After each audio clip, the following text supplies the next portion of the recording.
روایت حضرت عمر ابن خطاب رضی اللہ عنہ سے فرماتے ہیں کہ ایک دن ہم نبی صلی اللہ علیہ وسلم کی خدمت میں حاضر تھے کہ ایک صاحب ہمارے سامنے نمودار ہوئے جن کے کپڑے بہت سفید اور بال خوب کالے تھے، ان پر آثار سفر ظاہر نہ تھے اور ہم سے کوئی انہیں پہچانتا بھی نہ تھا، یہاں تک کہ حضور صلی اللہ علیہ وسلم کے پاس بیٹھے اور اپنے گھٹنے حضور صلی اللہ علیہ وسلم کے گھٹنوں شریف سے مس کر دیے اور اپنے ہاتھ اپنے زانوں پر رکھے اور عرض کیا، اے محمد صلی اللہ علیہ وسلم، مجھے اسلام کے متعلق بتائیے۔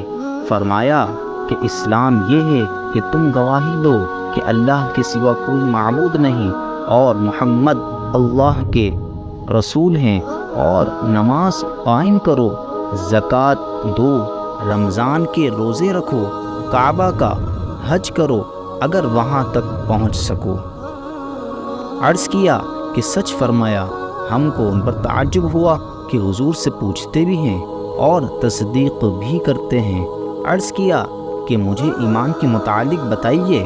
فرمایا کہ اللہ اور اس کے فرشتوں، کتابوں اور اس کے رسولوں اور آخری دن کو مانو اور اچھی بری تقدیر کو مانو۔ عرض کیا آپ سچے ہیں۔ عرض کیا مجھے احسان کے متعلق بتائیے۔ فرمایا اللہ کی عبادت ایسے کرو کہ گویا اسے دیکھ رہے ہو، اگر یہ نہ ہو سکے تو خیال کرو کہ وہ تمہیں دیکھ رہا ہے۔ عرض کیا قیامت کی خبر دیجئے۔ فرمایا کہ جس سے پوچھ رہے ہو وہ قیامت کے بارے میں سائل سے زیادہ خبردار نہیں۔ عرض کیا کہ قیامت کی کچھ نشانیاں ہی بتا دیجئے۔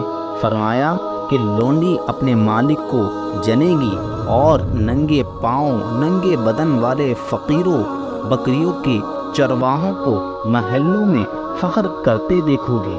راوی فرماتے ہیں کہ پھر سائل چلے گئے، میں کچھ دیر ٹھہرا، حضور صلی اللہ علیہ وسلم نے مجھے فرمایا، اے عمر جانتے ہو یہ سائل کون ہے؟